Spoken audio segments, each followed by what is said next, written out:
Hey, Christine. Okay, no problem. I just started the stream. I just wanted to see if you could see it at all.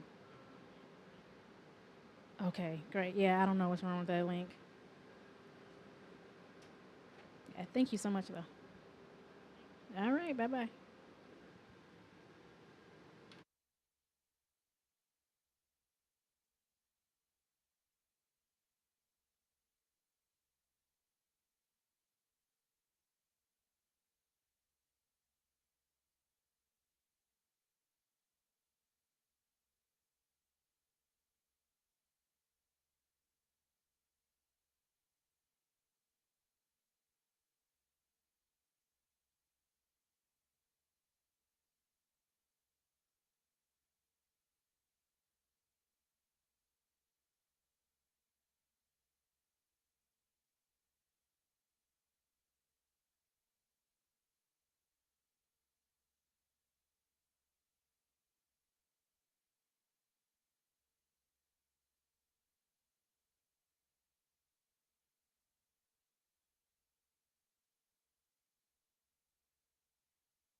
Well, good evening. Welcome to the National Archives and the William G. McGowan Theater. And we also welcome those of you who are viewing us on YouTube. I'm Gary Stern. I'm the General Counsel for the National Archives. And tonight we're going to take a close look at the Supreme Court of the United States through the experiences of these journalists who have covered it from various perspectives. And actually, it's quite appropriate to discuss the Supreme Court at the National Archives. The court's records, official records, are preserved in this building, although the court itself retains legal custody and control over their records, unlike the records we have of all the federal agencies. And the National Archives has been involved in 2 cases that went to the Supreme Court in the last 30 years. One of them in 2004 involved the Freedom of Information Act request for the Vince Foster autopsy photos.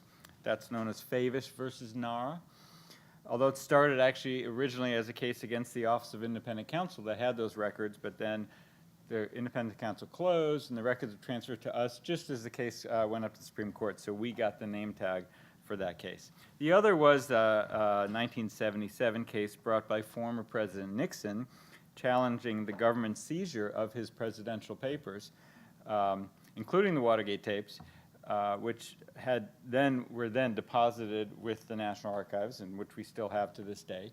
And that's Nixon versus Administrator of General Services, back when the National Archives was part of GSA. We're now an independent agency in the executive branch. We're very proud of our independence since 1984. We also get involved in the nomination process of Supreme Court justices when we have records concerning the work that the nominees did in the government before going on the court. For example, we made available to the Senate and the public roughly 70,000 pages of records relating to John Roberts when he served in the Reagan White House, and similarly, we made available about 160,000 pages of records on Elena Kagan, a large amount of her emails when she served in the Clinton White House. We had only very small amounts of records on Justice Alito and Justice Sotomayor, because they didn't serve very limited roles, I think, in the government, so we just had a small amount of their records. But if we have it and someone's nominated, then the Senate's going to ask for it, the public's going to want to know, so that can be a major project of the archives. And we've had many of the justices appear right on this stage to discuss their work in less formal settings, and so always look out for those events and hopefully we'll have more coming up. Before we go any further, I want to tell you about 2 programs coming up later this month here in the theater, the McGowan Theater. On Thursday, October 23rd at 7 o'clock, we will present a program on President Lincoln and his relationship with the press. Lincoln scholar Harold Holzer will join in a conversation with museum journalist Frank Bond about his new book, Lincoln and the Power of the Press, The War for Public Opinion. A book signing will follow that program. And on Monday, October 27th at 7, we will present a program called Codebreaker. This is a feature-length docudrama about the life of Alan Turing, the British mathematical genius who broke the German Enigma code during World War II. And following the screening, Patrick Salmon, the film's executive producer, will discuss it and be available for questions. So feel free to come back later in the month. And to learn more about these and all of our public programs, you can consult our monthly calendar in print or online. Copies are available in the lobby along with the sign-up sheet, so you can receive the calendar by regular mail. And another way to get involved in the National Archives is to become a member of the Foundation for the National Archives. The Foundation supports the work of the National Archives, especially its education and outreach programs, so you can pick up an application on your way out. And of course, don't forget, if you haven't already done, to come back during our day hours to see the great exhibits that are right upstairs in this building, the Rotunda featuring the Charters of Freedom, the Constitution, the Declaration, the Bill of Rights, the Public Vaults exhibit, the brand new Rubenstein Gallery featuring, on records of rights, featuring the 1297 Magna Carta, and then we have a temporary gallery, the O'Brien Gallery, with changing exhibits. So it's always cool stuff to see. And of course, you got to stop at the store and buy whatever you like. Tonight, our program is called Courtroom Drama Covering the Supreme Court. We have a panel of Supreme Court experts who will discuss what it's like to cover the highest court in the land. They've all written books about their experiences, and there will be book signings in the theater lobby following this evening's program. And the three authors have been honored by the American Bar Association for their books. So it's my pleasure to introduce our panel and its moderator, and you can find more detail about each of them in the program. And start with Bill Gruskin. He's the moderator, professor at the Columbia School of Journalism, and an executive editor at Bloomberg News. Jess on the panel. First, next to Bill is Jess Bravin, Supreme Court correspondent for the Wall Street Journal and the author of The Terror Court's Rough Justice at Guantanamo Bay. Next to him is Marcia Coyle, the chief Washington correspondent for the National Law Journal and the author of The Roberts Court, The Struggle for the Constitution.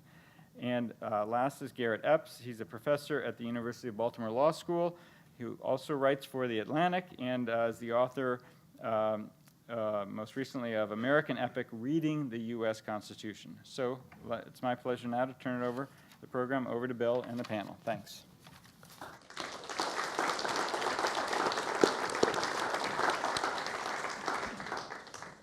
Thank you very much, and we're really happy to be here tonight. Just a little bit on the logistics. The four of us will talk for about 45 minutes or so, up until almost 8 o'clock.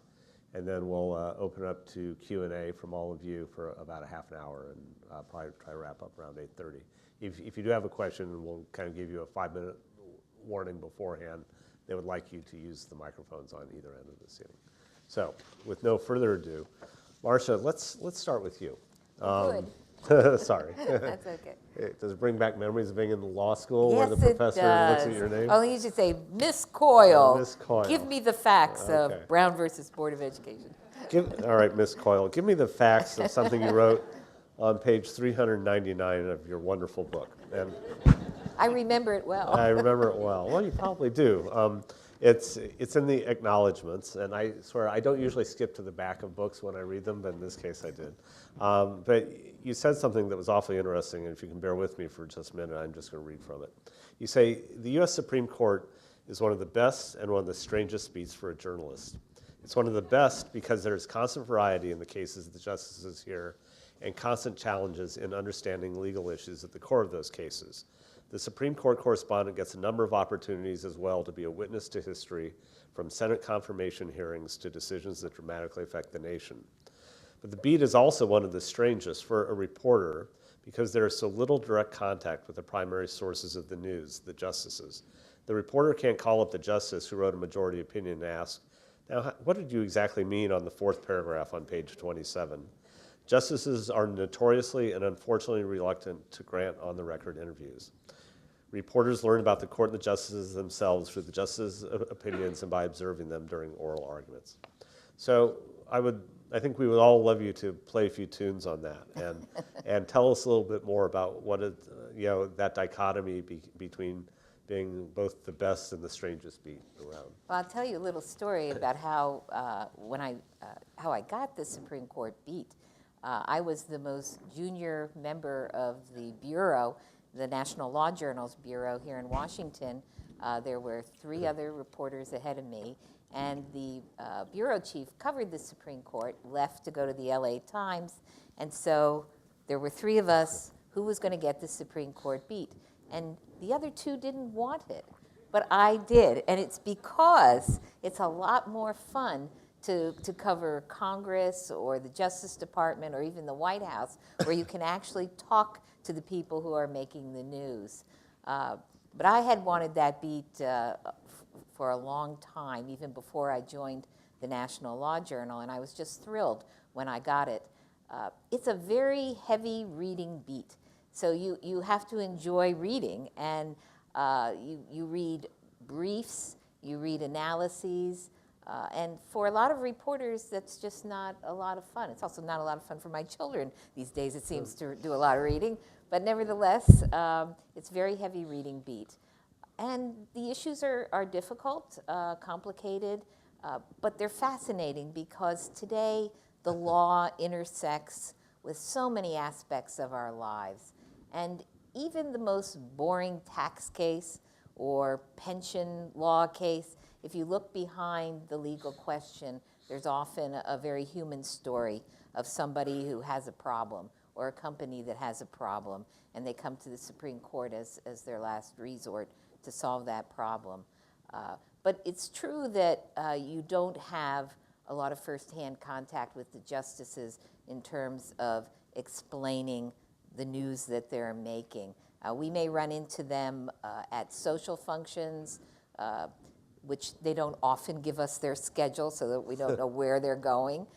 They're very reluctant to release any personal information. We may find out someone's dying when they're already on their last legs. So it's a difficult beat. But I found that, and I was told this when I first started covering the court, that the best way to learn at least about the individual justices is to go to the oral arguments. And that's where you're going to see the personalities emerge. And if you watch them long enough, you're going to get a sense of their style. Their decisions also, if you read them, you begin to hear their voices in those decisions and opinions. It is an odd duck. It is what it is. But I think I've been doing it a long time. I've been doing it over 20 years now. And I can say that every time I walk into that building, I'm still like a little kid, that I'm just in awe that this is the highest court in the land. Garrett, can you tell us how you got into covering the court? Because you didn't come the traditional journalism route. Well, no, what happened to me was I was in the news business for 15 years and then went to law school. You were doing as a reporter. As a reporter, yeah. And then I went to law school. Then I ended up as a professor in the Pacific Northwest and sniffing daisies and writing, thoughtful pieces. But I kept writing stuff for the general media.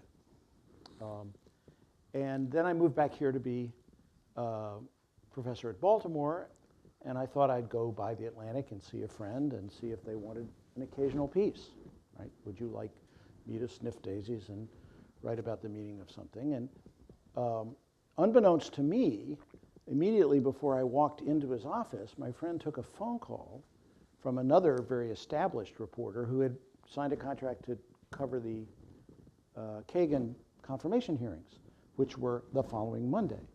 And this guy called and said, "Oh, I hate to tell you this, Newsweek offered me more money, so I'm going to do it for them. Love you, bye." And so this guy is obviously totally in a panic, right? And he's like, obviously said to himself, the next person,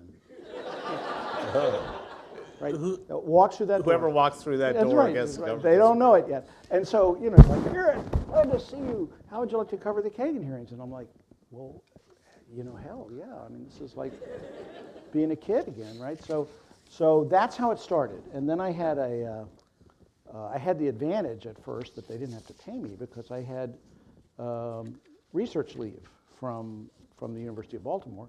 And the university was thrilled for me to go to I went to every oral argument that first semester, just to see what it was like and to begin to get some of what Marcia was talking about. And then would write stuff for the Atlantic. And it's kind of evolved from there. And my job is a wonderful job because I don't have to do all the complex cases. I write about constitutional issues, and that's it, pretty much. Whereas, Marcia has to understand the Employee Retirement Income Security Act. I do not, and I do not. It's a lot more interesting than it sounds. Yeah. So it's a wonderful job, and I also can't be fired because I have tenure. So. And Jess, how about you? You work at the Wall Street Journal, which doesn't have, quite the personality of being a legal publication the way that the National Law Journal is. Tell us about how you got the Supreme Court beat. Right. I mean, we're at this point really more of just a general interest newspaper when it comes to that. But it's actually interesting. When I got out of college, I had a job at the LA Times covering one of my early assignments when I was like 22 was covering the Orange County Courthouse in California, a big suburban courthouse covering civil courts. And it was a back-breaking job. I had to keep track of several dozen different courtrooms in this ugly 60s building. I had to learn all the, the clerks in each court. I had to go and check the filings that came in. If I saw something interesting, I had to actually have a complete stone face so the guy from the competing newspaper didn't notice it and then want to write about the same story. And it was actually exhausting. And I remember thinking, man, I wish I was covering the Supreme Court. That would be easy. This job is so hard and requires knowing so much. They really should have someone who has some experience and background doing it, someone with some expertise. But anyone can walk off the street and cover the Supreme Court. I mean, there are almost no leaks, almost no scoops. Everything they do is important. They keep bankers' hours. They take the summer off. I mean, I'm qualified to do that. But it turns out the world doesn't actually work that way. The job I had was more sort of entry level, and the Supreme Court beat goes to eminent figures like my friends Marcia and Garrett. But years later, I actually I went to law school, and then after that joined the Wall Street Journal. Went back to a job where I couldn't harm any actual individual clients through my knowledge or lack thereof. And really, although I covered legal issues in different places, I was first in our then California section, later as a national legal writer, which led me into the Bush v. Gore case and so forth. What happened there was, it was I think a fairly conventional move, I guess, for me in that I had been writing these major pieces, and at a certain point, my very, very superb predecessor retired, and the deputy managing editor said, "Okay, you're next, and do you want to cover the Supreme Court?" And that for me and for this sort of particular strain of reporter was really about as good as it could get. I mean, I had a very good assignment covering the United Nations, but my utter imbecility at foreign languages made me think that the Supreme Court, they spoke a foreign language, but one I understood, and I thought it would be a good beat to have. So that is how I got down there. So there's another aspect to covering the court that I think is a little unusual from other beats. I think it's a place too where you benefit from longevity in covering the court, because the court, it's an institution that we're always told moves incrementally, and they rarely write on clean slates. There are past decisions that every term they will build upon, and if you stay at the court covering it long enough, you begin to see the patterns and understand how different courts are moving the law as new justices come on the bench. And I don't think there are other beats. Certainly, the longer you stay on any beat, you're going to become better at covering it. But I think with the Supreme Court, there's a lot of value to staying with it for several years, at least several years, to really begin to understand what's happening at the court. And then one other thing too, that's I think a little different, because we don't have so much contact with our main sources of information. We're not all Delphic oracles here, reading a decision and being able to tell people immediately what it means, what its long-term implications are. We really have to develop other sources, reliable sources, from law professors to lawyers who argue before the court on a regular basis, who also can give added value to what we're reading. And you do learn over time who are the really good ones to go to. And you develop sources in particular areas of the law. And I can point to law professors who probably taught me everything I know about habeas corpus and death penalty cases. I can always go back to them, and they're great on that issue. There are law professors who are great on the First Amendment issues. And we really do need those people because these are difficult issues. And you do have to find the ones that are reliable and don't have strong biases to try to sway how your coverage might go. Like him. No, like Yeah. Garrett, right. He's very opinionated. So So, Jess, you talked about you weren't good at foreign languages, but here you are, and Marcia, you were talking about complexity. I'd like to read a paragraph from Garrett's book, American Justice 2014, which is a wonderful book with chapters about each justice and a single case. And I'm going to read the paragraph. It's from a decision.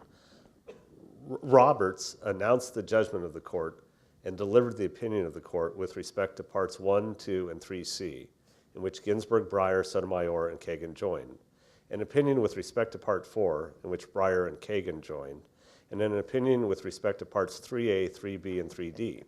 Ginsburg filed an opinion concurring in the judgment in part, and dissenting in part, in which Sotomayor joined, and in which Breyer and Kagan joined, as to parts 1, 2, 3, and 4.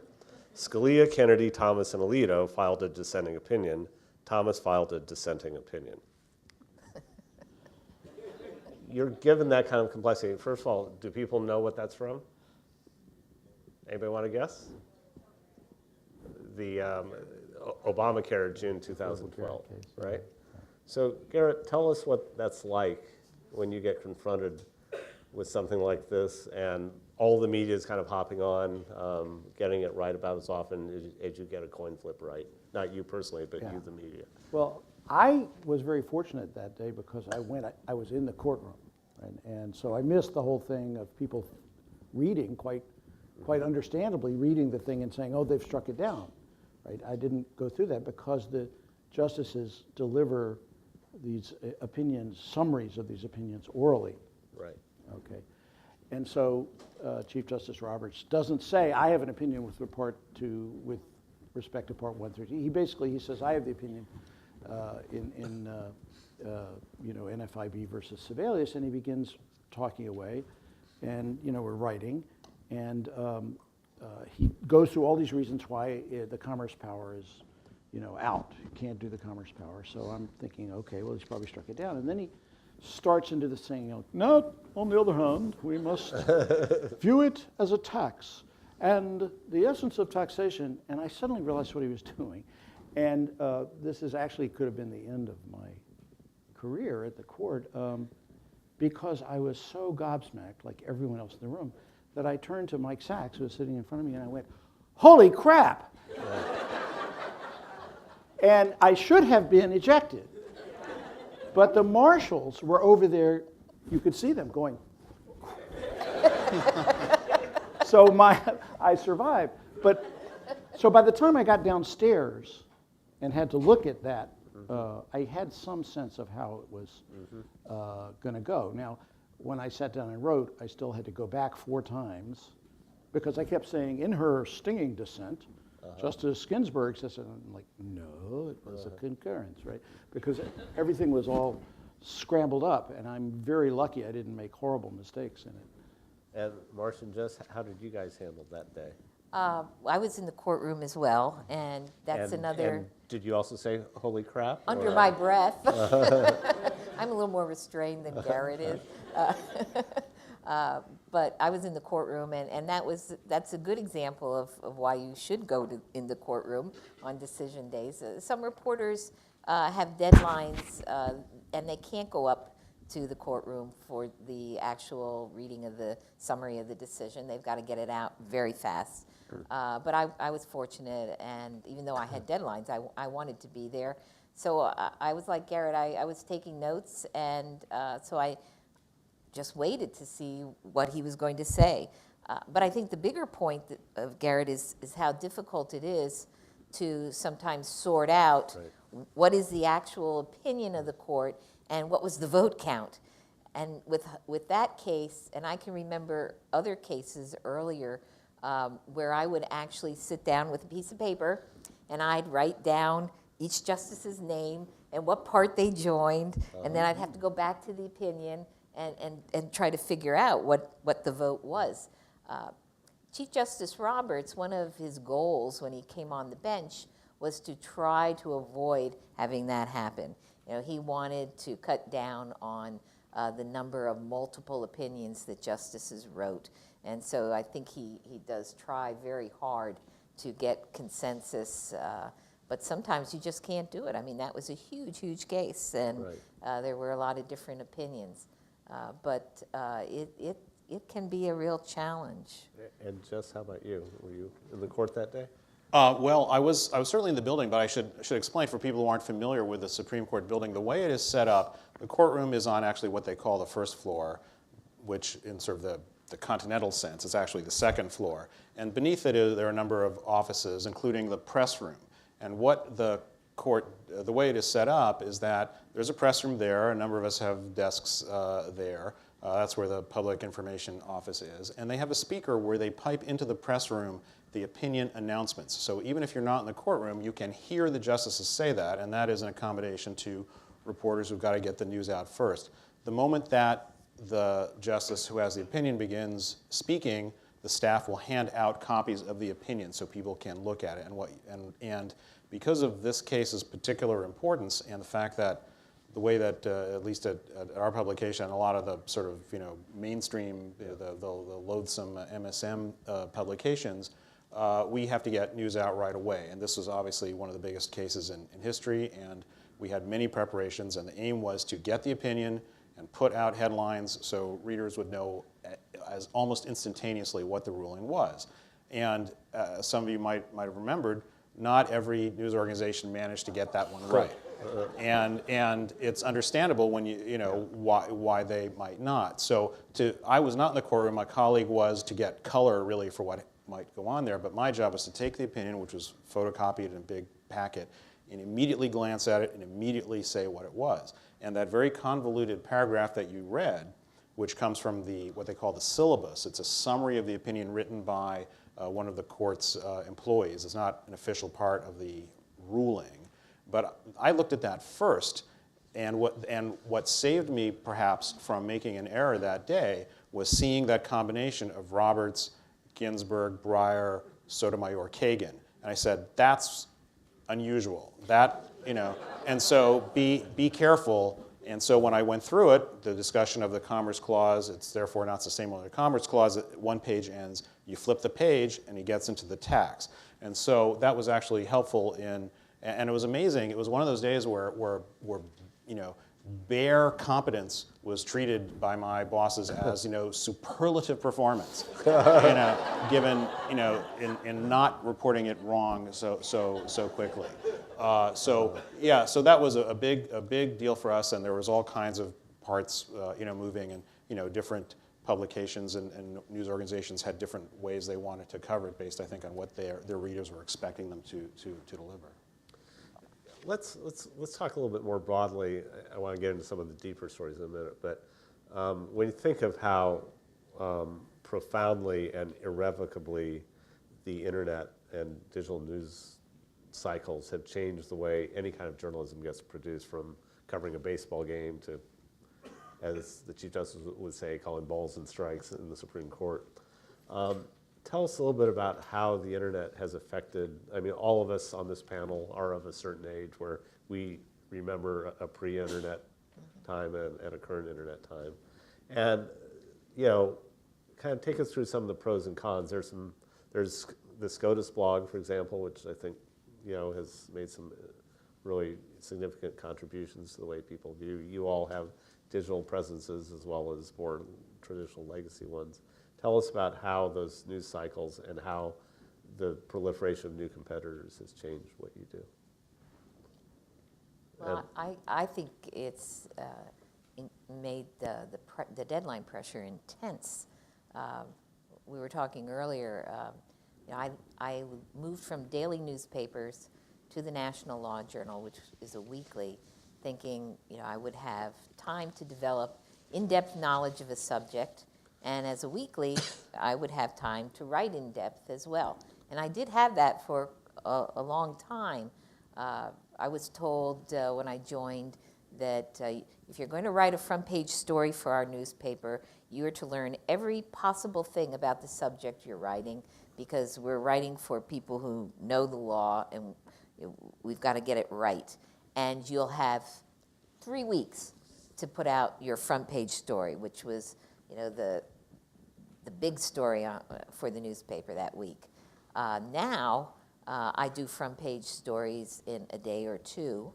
I'm writing for our blog, for our website. I'm expected to tweet on Twitter when possible. In fact, my editor, who feels I don't tweet enough, told me to put a Post-it on my computer that says tweet. So I'm trying to tweet more. I can give you an example, since you brought up healthcare, of how things really have changed. When we had 3 days of oral arguments on the Affordable Care Act, and my task was to go to the argument, and while I was in the argument, I actually was doing double duty because I was also going to talk about it on the NewsHour that night. So during the argument, while I'm taking notes, I'm also looking for sound bites and marking the time in the margin of my notes so that I could advise the NewsHour later where there might be, if we got audio or a transcript, where they could pull out some good quotes. Immediately after the argument, I'm to file a short blog on the sense of the argument, then run out to the plaza of the Supreme Court where our photographer had a camera set up, and I was to do a 3-minute analysis of the argument for our website. Then I jumped in a cab, and while I was in the cab, I had to call the NewsHour and give them a brief summary of what the argument was like and tell them that I'd be ready once I got back to the office to call them again and tell them where they could look for interesting sound bites or whatever. And I had to write my story as well. And then I would leave the office in time to get over to the NewsHour's Virginia studios to do it live that night.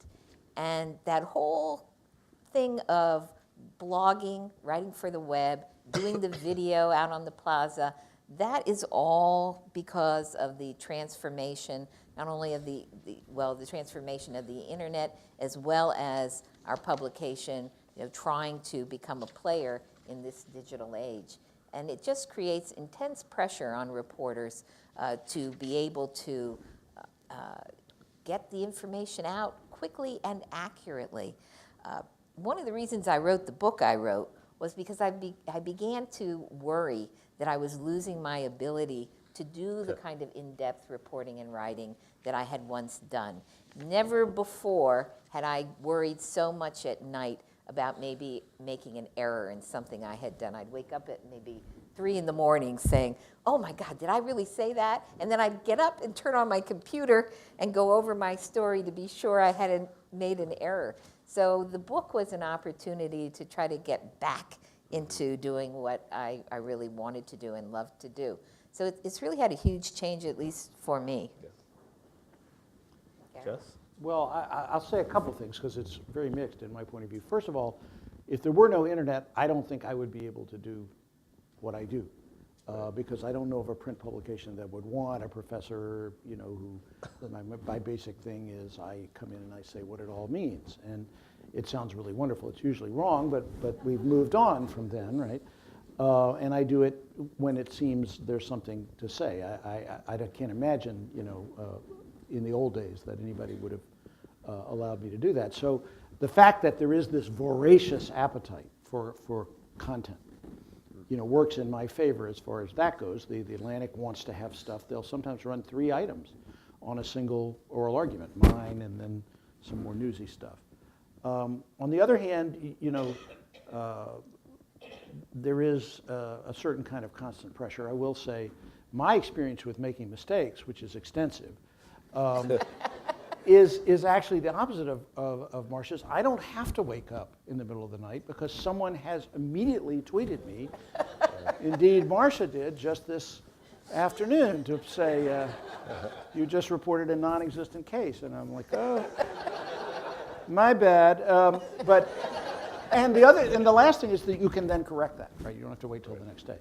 But there is also this pressure. There's lots of people who want to do it, and I will tell you a story that sort of sums it up to me because, again, going back to the healthcare case, I was supposed to write, what does it all mean, Mr. Natural? When I came out and I thinking, what am I going to write? And I jumped in a cab, which was taking me home to write the story. And it's a 10-block ride. Okay, so I'm thinking, and at block 5, my phone rings, and it's my son, who is at that point a lawyer in private practice. He's saying, Dad, I've got a piece about what this opinion all means. Can you help me place it on the internet? And by the time I got home, he had placed it with another website, a very visible website, because there's so much hunger for that. And I thought, this is a kind of a metaphor of the internet. It's like kill and eat the older people. And I think a lot of us feel that. Yes?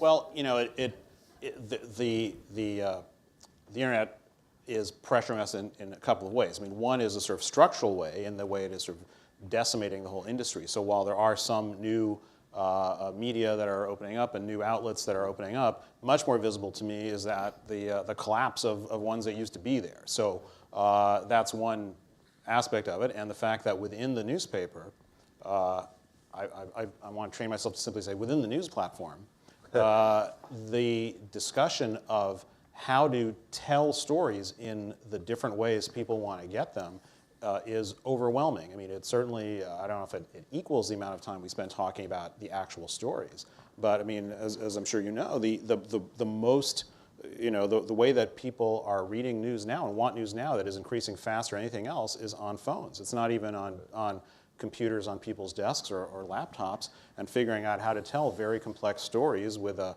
well, this is an obsolete phone. It's only a 3.5 inch. I guess we have 4-inch and 5-inch screens now. But you know, being able to tell these complicated stories in a format that people can read while they're on the metro, you know, is a challenge. So a lot of internet thought is going on behind the scenes as to how we are going to package stories in ways that people want to get them.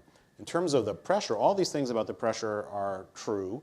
I mean, I know that back in the 30s, whatever, daily newspapers might have 6 editions a day, so I'm sure that those reporters also had to constantly update stuff. But all those pressures are there. The irony, perhaps, is that all that effort that we're doing and our other colleagues who cover the court do is really, you know, it's all sort of unnecessary in that people now, thanks to the internet, can simply read the opinions or listen to audio of the arguments or read the transcripts or read the briefs by themselves. In a sense, all this scurrying around that we're doing is for the convenience of readers who, you know, understandably don't have time necessarily to go through all that stuff on their own, and they want people who have some background in it to digest it for them.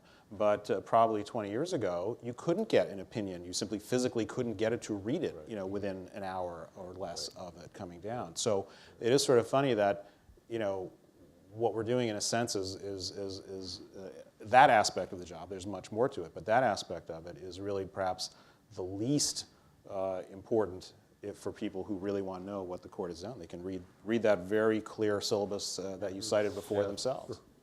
There's also pressure on reporters who do write online, not only the time pressures, but I have a colleague who covers the court for an online publication, and their reporters are being judged now by the number of views or hits their stories get.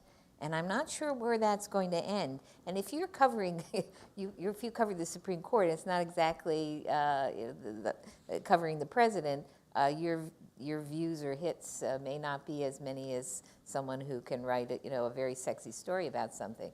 But it's, I think that's also kind of a troubling move in journalism.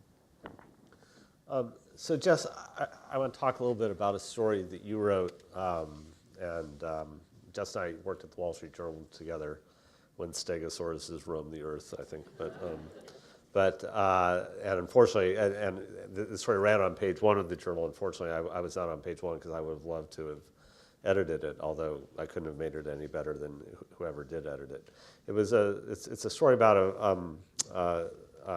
a military prosecutor named Stuart Couch, who actually came out of I believe private practice to go back to the military to prosecute terrorists. Was handed one of particularly sensitive case involving a terrorist who was alleged to have had ties to the 9/11 plot, and I'm not going to give the whole thing away, but he decided that he couldn't do it out of out of an act of conscience when he found out that so much of the evidence and testimony had been garnered through torture or enhanced interrogation.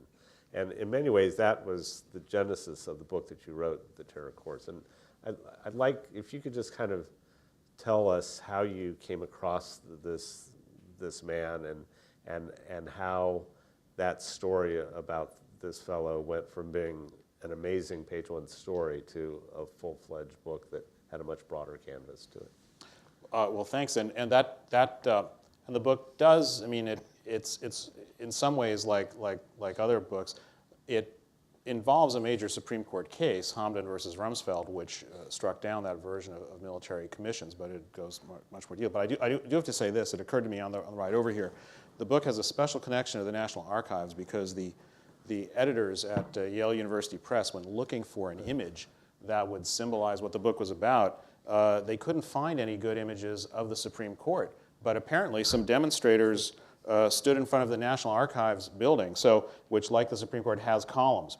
So they used, so this photo, it's been cropped to take out Archives of the United States, but this is actually demonstrators standing in front of this very building. So thank you, Archives, for providing such a good set decoration for the cover. Well, before I started the Supreme Court beat in 2005, I had been covering actually the legal response to 9/11 for the Journal, and one of the issues that I knew would come up and I thought was very important would be what was the impact of coercive interrogation on legal prosecutions, because of course the Bill of Rights prohibits testimony against oneself. Coercion is not allowed in United States courts, or is it? The question of how that might affect those prosecutions came up, and it took a long time, but I finally did get wind of this. I wanted to do a story about the prosecutors in the Military Commission's office, and Colonel Couch, who was a Marine, was among a group that the Pentagon, after several years of requests, permitted me to interview. And as I was interviewing him, there were some hints he kind of dropped about some troubling cases, and we continued to talk, and he had not been given any instructions about what he couldn't say, so he took that to mean that he could talk about things that were relevant to the public, and that led to this, what was the first documented instance of a case against a suspected terrorist that had been ruined because the suspect had been tortured. In fact, the charges were never filed, and he's still in this sort of limbo. And so that's how I came across Colonel Couch, and he was involved in many of the other cases that come up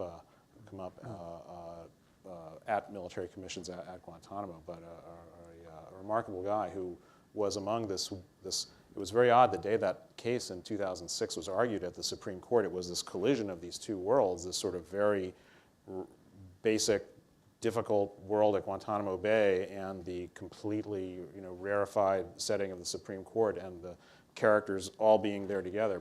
Couch was there, other people had been down there. It was one of these sort of reminders about how what goes on in the court is a very interesting, yet sometimes abstract approach, but also has very visceral stories behind what happens outside it. Absolutely. Tell us a little bit about getting access, both to the justices themselves. Marcia, I think we said you interviewed 6 and got 1, namely Scalia, on the record. But not just the justices, there's this whole kind of world around the justices involving clerks and assistants and people who've been there a long time. Well, access is very hard to get.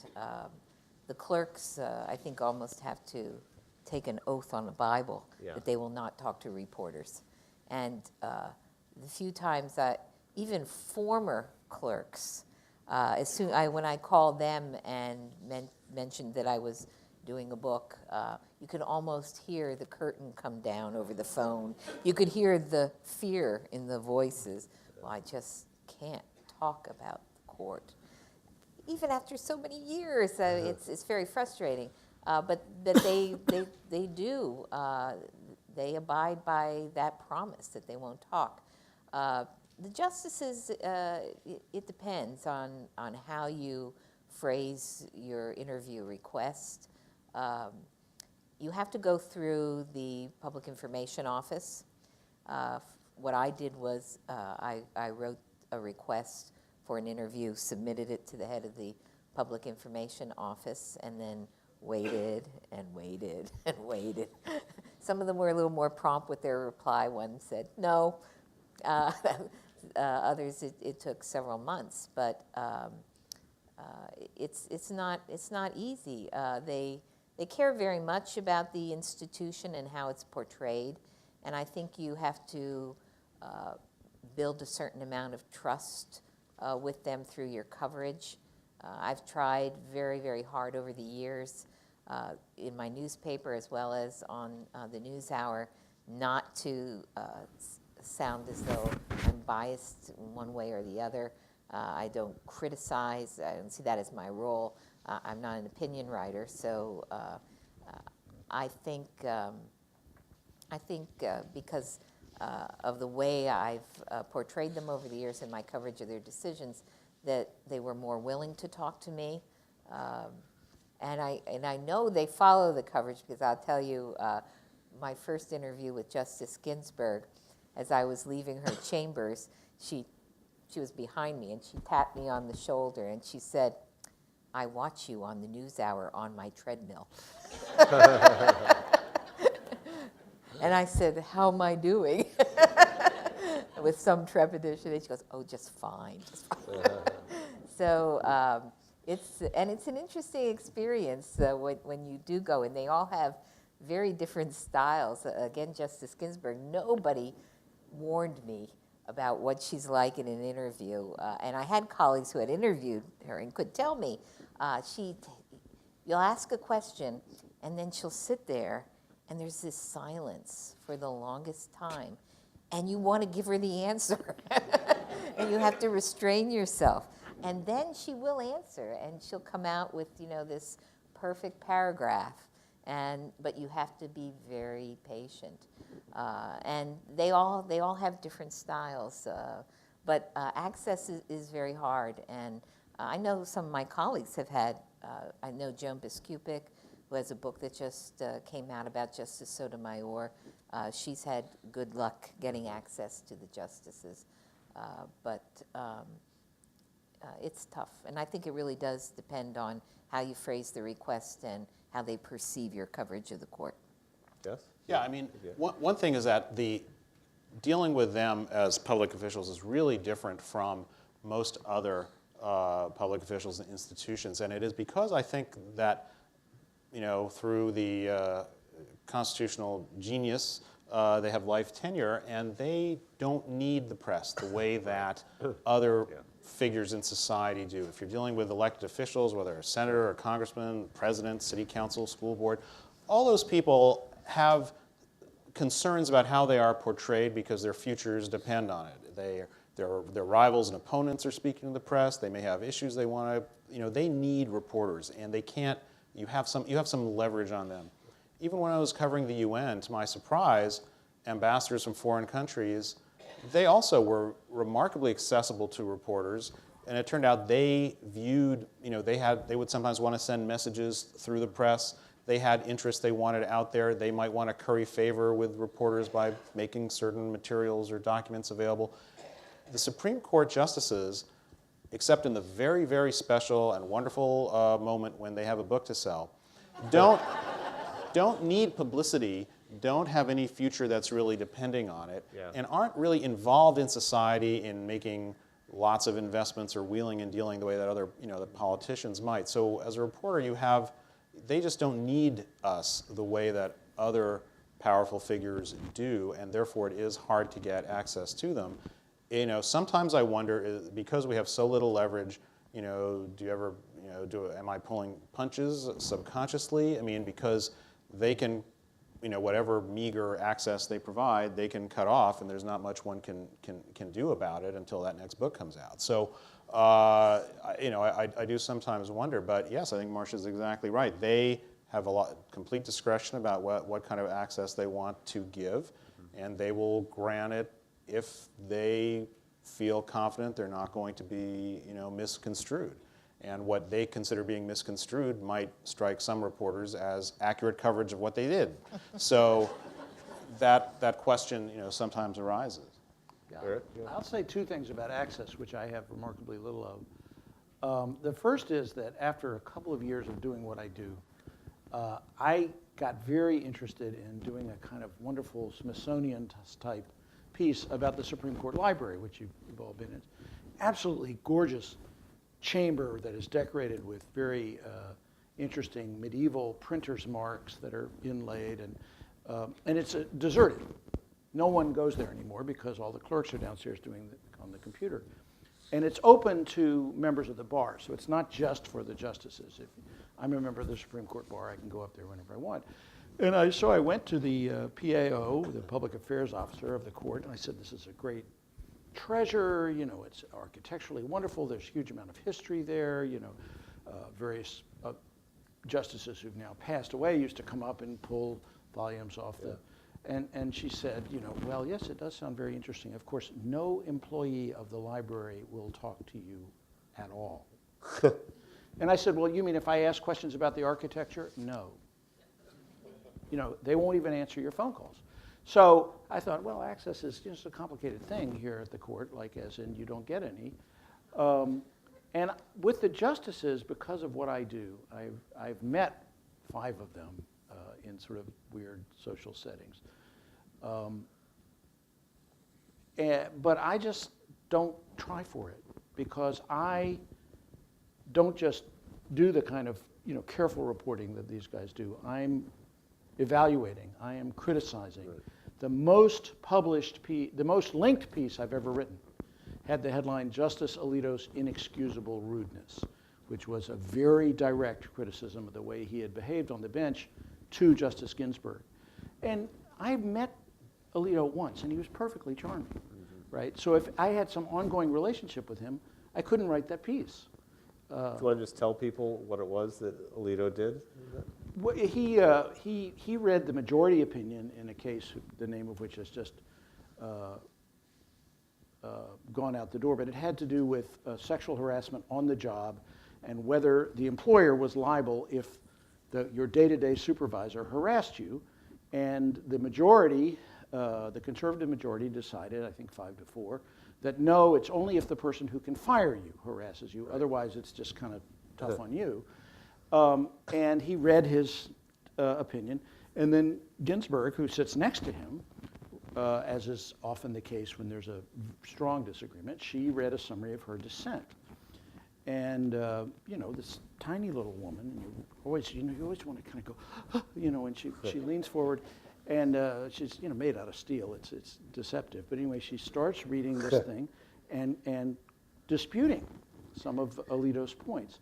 And here he is next to her, and he goes, literally, it was like watching Fast Times at Ridgemont High. He goes. I mean, he didn't do.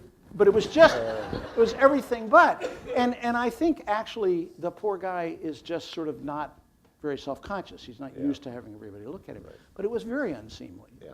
And I felt perfectly free to write it because, I'll never see him again if he has his way. And that's the way I like it. Yeah, there's a lot of talk these days, and by these days, I mean probably since Bush v. Gore, that the Supreme Court, which is supposed to be above politics, has now become a highly politicized institution. I don't know if that's more prevalent now than it was, certainly in the days of the Warren Court, the John Birch Society had its problems and that kind of thing. But I'm wondering, it does feel that the court occupies a somewhat different place in American discourse and American government these days, and in terms of how people tend to respond to a lot of the decisions.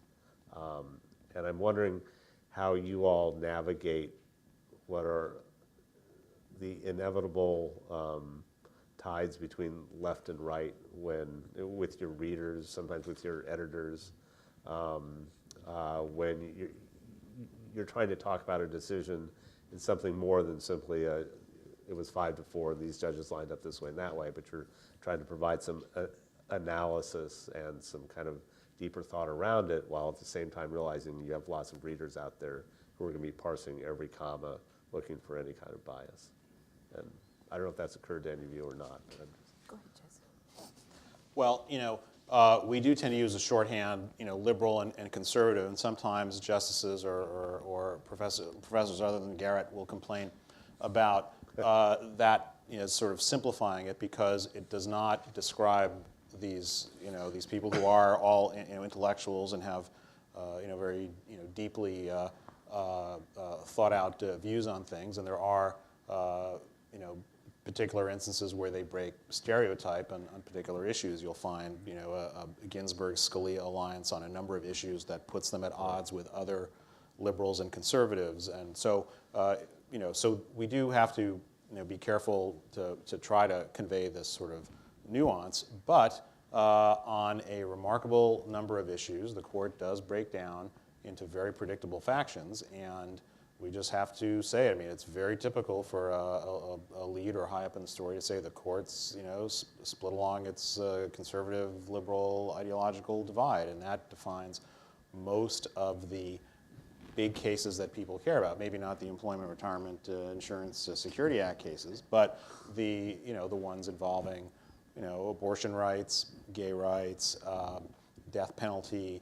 These marquee cases are.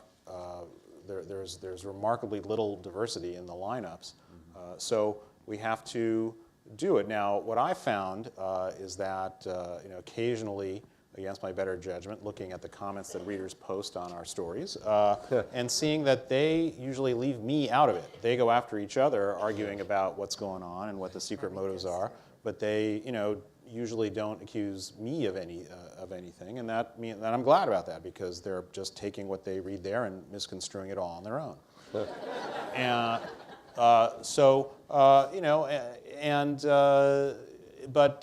I mean, it's not just political. It also has to do, I think, with other issues. Things that the court does tend to be more complicated and often less dramatic than a headline writer would like them to be, and this type of space, certainly in a daily newspaper report, there is to go into the various ramifications, implications are limited, and so you have to try to make clear what the court did, but sometimes it's harder to make clear what the court didn't do. Right. Marcia? And you try to provide some context in terms of whether what the court did was maybe a sharp break with what courts in the past have done. And providing context, you don't have to say that it was a bad thing that they did when they changed what other courts had done. But I think providing some historical context helps. This court in particular, it's hard. I think people see this court as more political now for a couple of reasons. Well, one, we've had a real run of culture war issues in the last 3 terms that tend to bring out the ideological divisions within the court. And also, we're in a period where, for the first time in decades, you have 5 conservative justices who were appointed by Republican presidents and 4 more liberal justices who were appointed by Democratic presidents. And so when they break 5-4 along ideological lines, it looks very political. One of the justices that I interviewed for my book, when I asked about this, of course, all the justices will say they never practice politics with their decisions, but this justice said, look, when I sit down to write an opinion, do I think, what's good for the Republican Party? No. And I don't think when Justice Ginsburg sits down to write an opinion, she thinks, what's good or best for the Democratic Party? But the results are what they are. And it's because they're not blank slates. And if we think they come to these cases as blank slates, we're wrong. They are the sum total of their life and their experiences in the law, and they bring that to bear on the issues before them. And there are certain things, certain doctrines that are supposed to be there to help them check their biases at the door, like stare decisis, standing by past decisions. Some of them believe in that more than others, but I think this justice was right. The results are what they are because of who they are, but is there an intention when they sit down to do what's best for one political party or the other. I doubt that. Or alternatively, this is the outcome I think is right, but that's going to hurt my party. So I'm going to instead not do the thing I think is the correct outcome and do what I know is the wrong outcome because it will benefit my. I don't think they look at it that way, but they're chosen because of who they are. That's right. And Exactly. and they're it's not so much that they alter what they would have done otherwise in order to serve their patrons. It's rather they're there because they believe certain things, and they look at issues certain ways, and they have certain priorities. That's why they got there, and those priorities in general remain consistent throughout. The last chapter of American Justice is called Justice in Red and Blue. And basically, I think this is the first time really in history that you've had this partisan breakdown where all the conservatives are Republicans and all the so-called liberals are Democrats. If you remember, the last two liberal retirements were both Republican appointees. The great liberal, Bill Brennan, a Republican appointee. Justice White was more conservative. He was appointed by Kennedy. We don't have that picture now because the nomination process is so politicized. And I think that you will see, so-called conservative justices crossing lines to the liberal bloc, in a case like Bond versus United States. Or you will see a Justice Breyer crossing over to the conservative bloc in some criminal procedure cases. But when it comes to a case that has a very high partisan, not ideological, but partisan valence, the 5-4 lineup is pretty predictable, I think, exactly for the reasons that Jess and Marcia said, that's the way they see the world. You've got 5 conservative Republicans and 4, I don't call them liberals, but more moderate liberal Democrats, and they see the world that way. And in a sense, one of the things I think after spending the last year studying things very hard for this book is I feel a kind of empathy and kind of tragic sense for Chief Justice Roberts, because I think in a way he's he's like Obama to me. Obama thought he would become president and he would reach out to everyone and he would explain and we would be reasonable and the whole red-blue thing would dissolve. And of course it's turned out very differently. I honestly think that Chief Justice Roberts thought that if he himself could write these opinions, a wonderful writer, if he could write these opinions and really just explain why his position was correct, then everyone would say, oh my gosh, we never realized that before.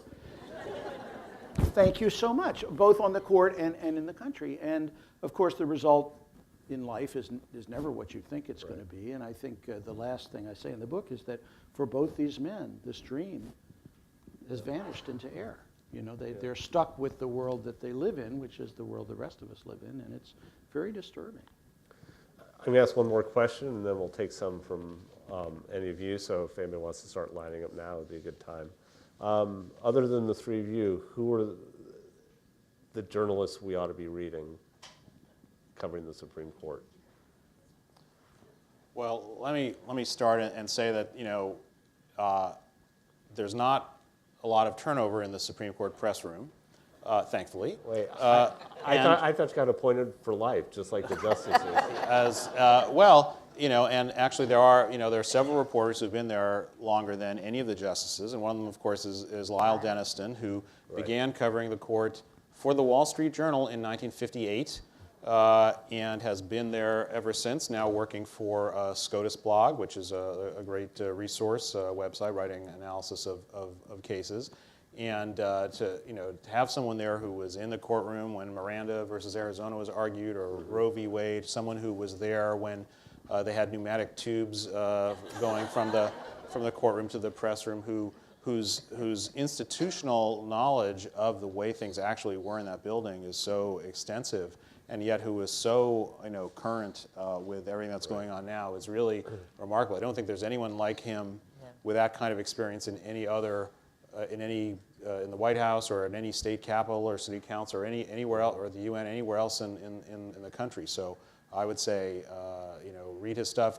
Keep in mind that he is living history in covering the court. Never lost his enthusiasm. He's in his 80s now, and he's just as vigorous. As cynical and snarky cynical. as... I actually think people get more that way as they get older. I hate to tell you, Jess. Well, the Chief Justice came in at the first day of orders last week to greet everybody and say, welcome back from your very stilted occasion. You know, I'm so glad to see all your reporters here, and I will never talk to you again. You know, trying to be jolly, you know, he said, Lyle, how many years is this for you? You know, and Lyle said, more than 3. And the chief sort of pushed on the, didn't take the hint, and said, finally Lyle says, 56, and Chief Justice says, well, that's about as many years as I've been alive. You know, I thought he probably could have done without saying that particular thing. But it is really true, not just Lyle, but some of the people with enormous institutional memories. David Savage has been doing it as long as you have, right? And Joan Biskupic. Joan Biskupic. With Reuters now. Adam Liptak with the New York Times does a fine job. Linda Nina Green. Totenberg, she's competing with Lyle. Yeah, Nina. Yes, Yeah. that's true. With NPR, she's been, do you know how long Nina's been covering? I think since like early 80s. Yeah, so she's... the 80s too. Well, and Linda Greenhouse still writes a monthly she does. column, but I will tell you, if I make a mistake in my column, and it's not an if, I mean when I make my weekly mistake, the email from Linda is in my box right away. Right. So she is watching very carefully, and she's someone whose opinion pieces in the Times are very much worth reading, because she has an enormous memory too. Yes. Gotcha. Good. Let's open up to the public. Go ahead. Thank you. I've recently started covering Supreme Court arguments occasionally for a labor union news service. The Supreme Court doesn't give the best seats to journalists, and I'm wondering what advice you would give to a small market or niche reporter as to how to get a seat that's not blocked by a pillar where I can actually see the justices during oral argument. Well, the ways of the Public Information Office are as cryptic as the conference itself. Cover those ERISA cases, because there won't be a lot of competition for seats. One advantage, though, is this, is that once you're, you know, I actually sometimes sit in the back rows that are obstructed too, even though I could sit further up, because once you know what they all sound like, it's almost as good. So I would say if you're getting in there and you're covering it regularly, whether you get a partially blocked view or not, I want to thank you for it, and thank you for making the effort to bring reports on the court to a specialized audience. So thanks for doing that. I hope you won't be discouraged despite the obstructed view. I'll just say, you know, these guys sit in what we call the pews. That's where the grown-ups sit, who work for real news organizations. And then there are people more like yourself or me, because I'm not a full-time journalist. I don't have a hard congressional credential. I sit in what's called the alcove, right, which is behind the pews. And the trick there, when you get your pink ticket, I mean, just go up at 9:30, because it's devil take the hindmost at that point. I'm always, you know, used to play football, and I'm always like, some of these younger, you know, net people are just like, out of the way, Grandpa, you know, and that's the way it works. But I do think it's true that even if you get an obstructed view, if listened long enough, you can figure out what's going on. I did get to sit in the pews actually twice last term, and both times I did what I do when I'm back in the alcove, which is, you know, being sort of old grouchy old guy. It's time to go, and I reach up and pull myself up, right? But both times in the pews, the pews are not fastened to the floor, right? So I'm like, oh, it's time to go, and I reach up and grab it. Adam Liptak and Bob Barnes go flying through the air. Nina Totenberg is not happy with me, and so it's been agreed that I will stay in the alcove for the immediate future. I think, go ahead. Next? My turn? Okay. Yes, sir. I thought one of the underappreciated news stories in recent months is this case on what people can join what exchange in the Affordable Care Act that's pending in the Court of Appeals. And it sounds like the Court of Appeals with the time frames that's allowed here, has cut the administration an awful lot of slack to get this fixed. What's your take on this? Well, actually, I think the D.C. Circuit Court of Appeals is going to be hearing arguments fairly soon. I think that they are moving fairly quickly. Now, there's a petition out of the Fourth Circuit that's now right at the Supreme Court, and we're waiting to hear if the court will take that before the D.C. Circuit rules. You know, they ruled in opposite ways, the panel decisions. But I don't think, you know, I think it's on a pretty good schedule for a Court of Appeals. They tend to move slowly anyway. But I bet you after the D.C. Circuit hears this case, they'll move fairly quickly with a decision. And then there's going to be time for whoever loses to go to the Supreme Court, and it'll have to play out. This year or next? Well, probably next. Probably next. I think the argument's in December. December, Yeah. December. 19th. Yeah. I think. Let me just quickly summarize what this case actually is about, just so everyone knows. The Affordable Care Act includes subsidies for certain people who based on income. The question is whether those apply to people who are in states that operate their own health care exchanges or ones that have declined to do so and let the federal government take it. Challengers to the Obama administration says they apply to Americans in any state, regardless of whether it's a state or federal exchange. Challengers argue that the way the statute is drafted allows only people in states that run their own exchanges to qualify for a subsidy. States that outsource that to the federal government or decline to run their own their residents don't get a subsidy. So that is the question that will go up. It's a very important case because most people are buying their health insurance on federal exchanges. And if the government loses this case, it could seriously damage the health care law. So we're all watching it very closely. Well, and I also think that although I think it has a lot of partisan charge and it's very ideological, I actually think, and this is what you said, I think, that the lower courts are just handling it like any other case. You know, if they do in-bank review, they do that all the time. I haven't seen any. I think everybody involved, even the people who made decisions that I think are terrible, is actually just trying to do a really good job. It's moving properly. Yeah. My name's Dave Price. As a retired reporter, I can understand on a limited basis what you face. But I'm going to ask you to do two things for my three very quick questions. Throw all the objectivity you've used all the years out and risk any rapport that you do have with any of the justices to answer these three questions. If you had the power tomorrow to overturn one decision, which one would it be and why, briefly? Secondly, if you were charged with a crime, which justice would you want in your legal team defending you? And the third would be, and this could go to living or dead justices, and you very accurately described the limited access you get. But say you were given unlimited access, which justice, living or dead, would you most want to write the biography of? So that's the three questions. And you don't have to answer any of them if you want to work tomorrow. So, yeah. Everybody's looking at Marcia. Go ahead, Garrett. Well, who You have nothing to risk. would defend me? I would want Justice Sotomayor, I think, because she has spent a good deal of time in criminal courts, and we don't have actually a court, and this is a historical. It's not immediately new, but it has been an important historical change.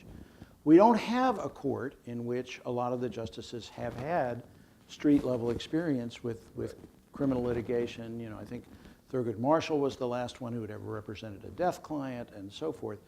And there was a conversation between Justice Sotomayor and Linda Greenhouse up at Yale Law School that you can see online. And at one point, Linda says to her, you and Justice Alito are the two former prosecutors on the court, and yet he tends to side always with the government, and you seem sort of suspicious of the government and law enforcement. What's the difference? And Justice Sotomayor said, well, he was in the federal system where people get a decent pay and good benefits, and you have smart people doing all this, and he thinks it works fine. I saw the state system, and let me tell you, law enforcement does not work well at the state level. So she would definitely be the one that I would want to defend me. As far as a biography, I mean, I'm from Virginia. It's got to be John Marshall. I would agree about Justice Sotomayor. I mean, to me, it's kind of amazing that she's the only justice on the court right now who has been a trial judge, who's ever sentenced anybody to prison. And they're handling, the justices are taking these cases in which they're reviewing prisoner appeals all the time and dealing with sentencing issues as well. To me, it's just amazing that there's only one who actually knows how it plays out for real. And I've seen her during oral arguments lean forward to a lawyer who's arguing and say, now, counsel, you know that's not what really happens in sentencing. So I think she'd be terrific. I have to give some thought to the biography, though. Biography, I'd pick Justice Whittaker, you know, who was said to have lost his mind and was pushed off the court by Chief Justice Warren. I feel like that you know, we got, you know, you could build a house out of John Marshall biographies, but you know, try to find out, you know, more about Whittaker, and you'll run into some obstacles. And I guess nobody wants to pick up the which decision would you overturn question, right? You thought they were going to get away with it.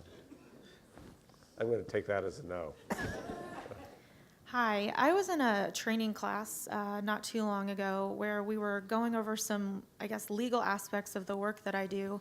And the instructor was reading an opinion, and I remember I was very surprised at how poetic and almost beautifully it was written. So kind of From our court?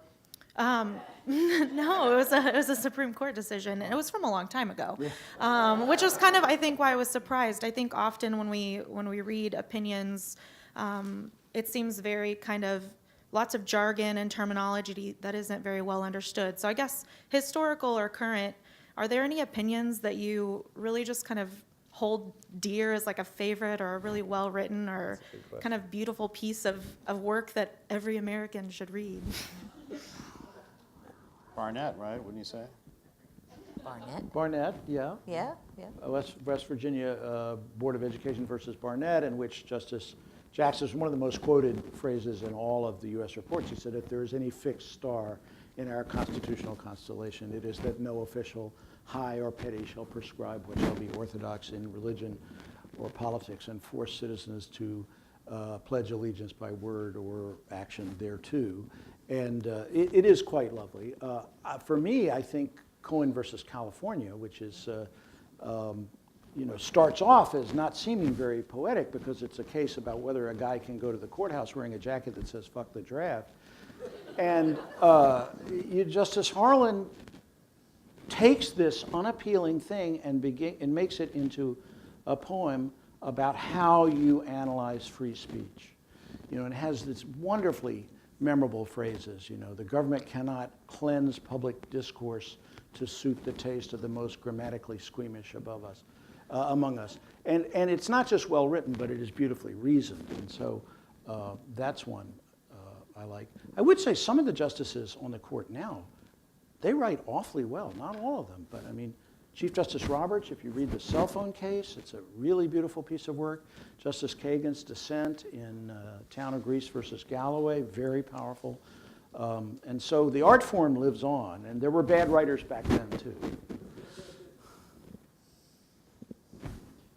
Hi, my name is Elaine Middleman. I'm an attorney. And all the practicing attorneys have gone to seminars about the blockbuster same-sex marriage cases that were going to court this term. And my question isn't why the court didn't accept them, but why was the two things. One is the fundamental thing is that there has to be a circuit split, and there was no circuit split as far as I know, and yet everyone thought the court would accept them, and the conventional wisdom was all about, which the Utah case or which case was going to go, nothing about, oh, by the way, they're not going to go at all. Well, circuit split is one of the criteria that the court looks at when it decides whether to take a case, that there are disagreements among the federal appellate courts. But with the same-sex marriage case, I think the reason there was conventional wisdom that the court would take it, is that, well, one, you had 3 federal appellate courts that had found unconstitutional 5 state laws or constitutional amendments. And that sort of cries out for the Supreme Court to take a close look. Also, it's one of the criteria is it an issue of national importance or consequence? And this seems to be. You look at how many people have invested time and energy in this issue and the litigation all around the country. So it seemed as though, and you had states asking the Supreme Court to take the cases. It wasn't, just gig hubbles who were appealing. It was really states, state attorneys generals or governors, not in all the cases, but in most of the cases. And that they do pay attention to that. So I think the timing just seemed right. I think the court itself was surprised at how quickly things have moved in the country on same-sex marriage. I wouldn't say that it's over yet. We're still seeing cases coming up to the court. In fact, we've had just requests this week from Idaho. We're waiting on the Sixth Circuit, which has, 4 states bans on same-sex marriage that it's looking at. They may provide a conflict, but even though Justice Ginsburg mentioned that the court might wait for a conflict earlier in the summer, at one point she did give an interview to someone and said that she thought the court would take a case when it was ready. So that, or sooner than later, so that all fed the conventional wisdom that this was the time. So we were all surprised Monday in more ways than one when we couldn't find the cases in the missing orders list. But it still might happen. We just have to wait and see.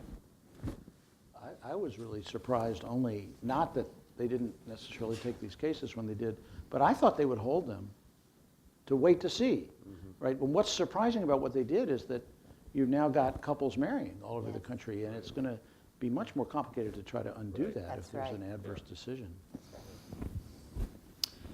As you've noted, we have a kind of an unusual situation with the 5 Republican-appointed conservatives and the Democrat-appointed moderates or liberals.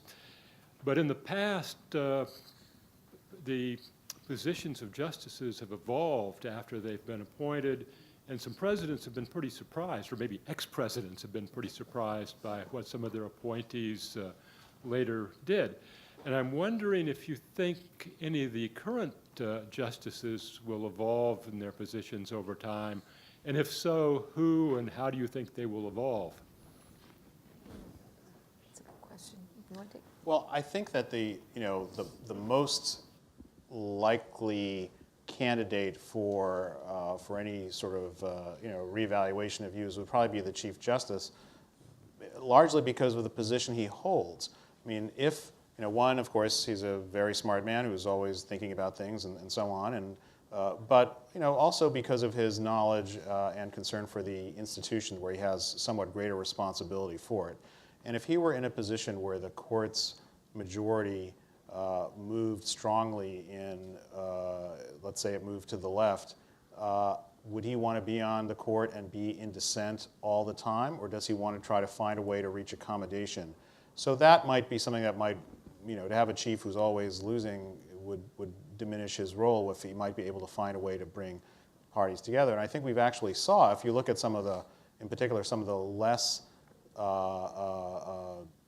high-profile cases from last term, we did see instances where he did seem to take a position that could bring on some of the more liberal members of the court with him, to the annoyance of some of the more conservative members. So that suggests, and I don't know, obviously I'm sure he sincerely believes all that he writes, but some movement there. Among the other members of the court, I think that Justice Breyer is very open to sort of empirical evidence that might lead him to reevaluate some of his views. I think he's very interested in kind of scientific briefs and things that might persuade him if some of his views are based on that.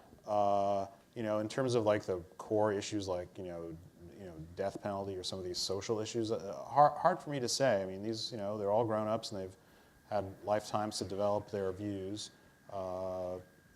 Whether they'll have an epiphany that changes their view about campaign finance or not, I wouldn't bet on.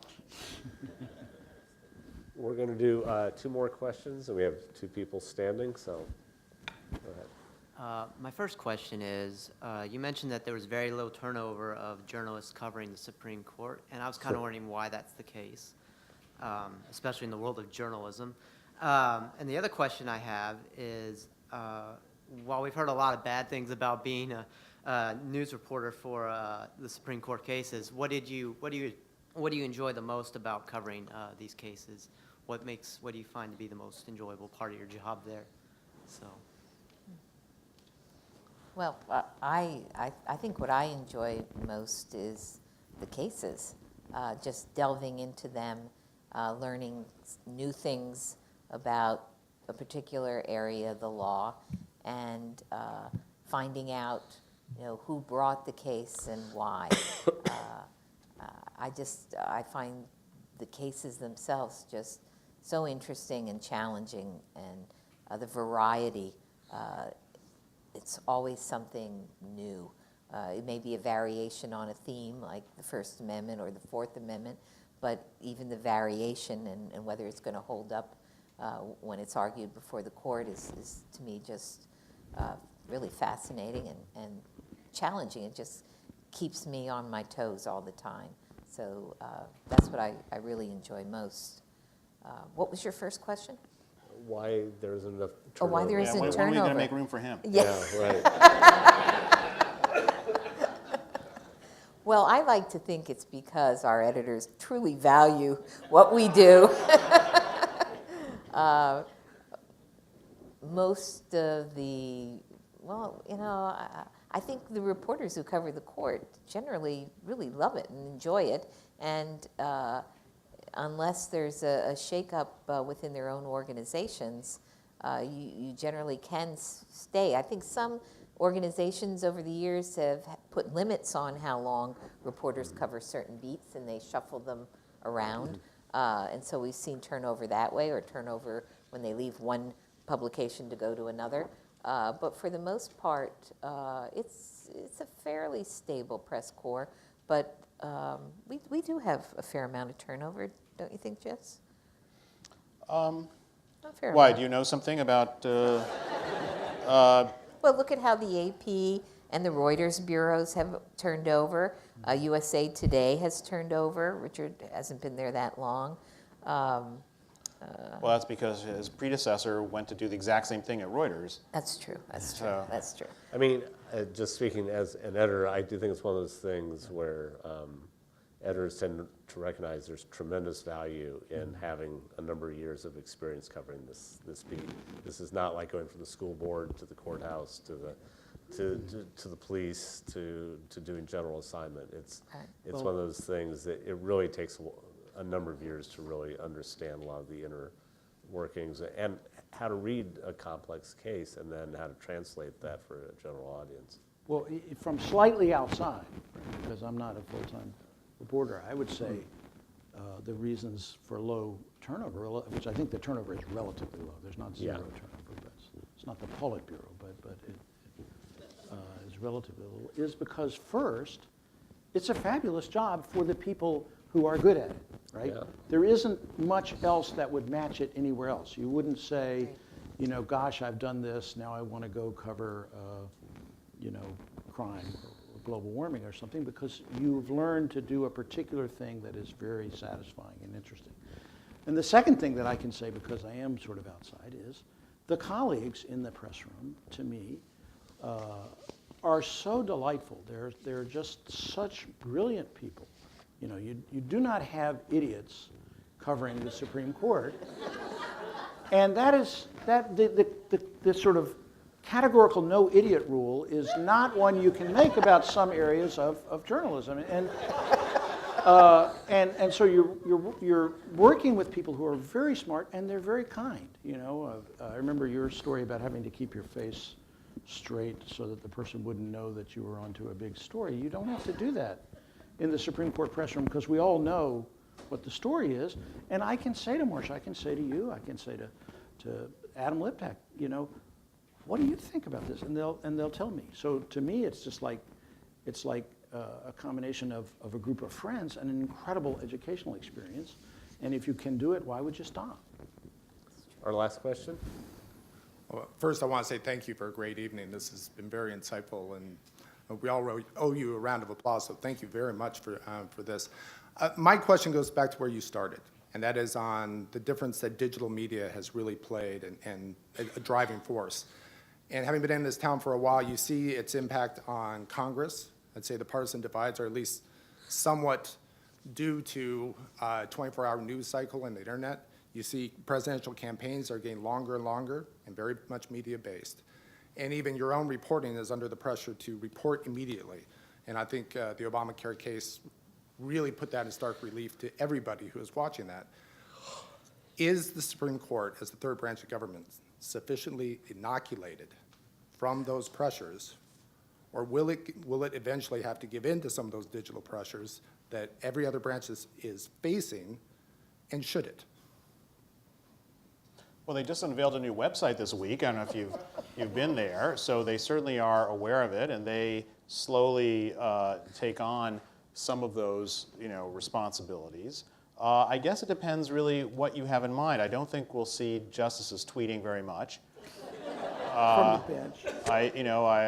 I don't think the current court is interested in having video of their arguments broadcast. I don't think we're going to see even the court's official, spokesman and so forth putting out stuff on Facebook. I don't think they're going to do that. The question really for them, I think, is what do we have to provide for people who choose to come to us online, say? And that, I think, is where their argument is. They're not trying to push themselves out there the way that elected officials or even institutions like the archives and libraries and so forth that have a public educational role or engagement role.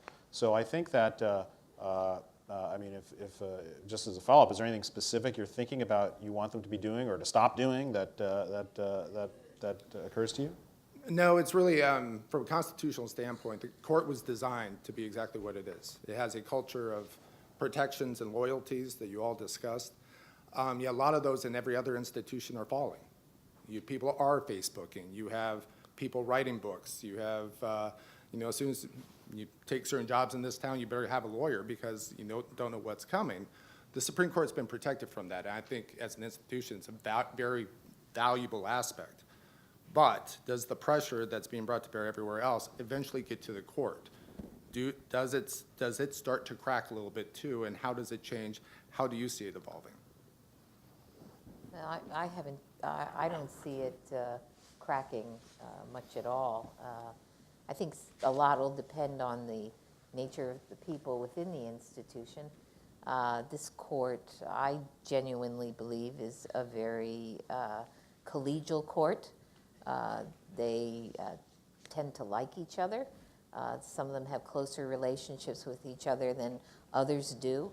The fact that Justice Scalia and Ginsburg can be the best of friends says a lot, I think, about the court. So I don't see that happening. I am reminded, that this is not the 9 scorpions in the bottle that once existed, and if they were, then you might see that cracking quite a bit. Right, exactly. So it can happen, which is why it's so important in terms of who is appointed and confirmed to the court, not just in their knowledge of the law, but in what kind of human beings they are. I know even within the court building itself, there's a very strong sense, not just among the justices, but among everyone who works there, from the police to the secretaries to the messengers, there's a very much a family feeling that they are a family. And that culture has existed for a long time. So I think it's unlikely that it's going to crack in the way we've seen, particularly in Congress. And if I can just say one thing about adapting to technology, the court has sort of resolutely not. But what has happened is that pressure has been relieved by private actors. SCOTUS blog, which really will tell you just about everything that you want to know about a given case and what's going on, has grown up to supply the public with information about the court that the court itself is unwilling to or not particularly good at providing. And that's actually not historically terribly strange, because if you go back through the history of the institution, for a long time the reporters were private. The books of cases were prepared privately. The court didn't do that either. And the court has just always sort of been relentlessly solipsistic, inwardly focused. Their workings are so complicated and so absorbing that they don't particularly give their mind to this other stuff. And I think that I don't see that changing right now. Well, But good. it's not like they're unaware of what's happening. In fact, they're increasingly being drawn into new technology through their own cases and the challenges that come to them. And their law clerks who are playing their law games clerks and who stuff are on their young phones, and yeah. can explain to them violent internet video works. games. Yes. But cell phone technology, even patent, the area of patent, where they have to figure out what is a natural occurring substance versus something that is created by an inventor and deserves a patent. Those are really complicated, cutting-edge issues, and they have to deal with it. So it's not like they're unaware of what's coming, but they are very insulated and insular. Good. Well, the three of you have not been insulated or insular tonight. I appreciate that. A reminder, they will be upstairs with their books, and we encourage you to come meet them personally. In the meantime, thank you all very much, and thank you to all of you. Thanks. Thank you.